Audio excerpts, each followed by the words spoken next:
To turn off ad formation on the App Store, follow these steps. 1. Open the Settings app. 2. Scroll down and tap Screen Time. 3. Navigate to Content and Privacy Restrictions and ensure this option is enabled. 4. Tap iTunes and App Store purchases. 5. Under the Require Password section, select Don't Require for Purchases. 6. Return to the main settings page.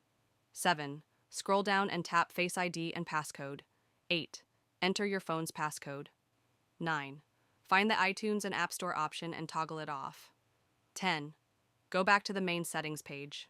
11. At the top, tap your Apple ID. 12. Select Media and Purchases, then tap Password Settings. 13. Under When Purchasing, choose Require. After 15 minutes or always require password. To disable the password prompt, select Require after 15 minutes and toggle off the password option. 14. Enter your Apple ID password and tap OK.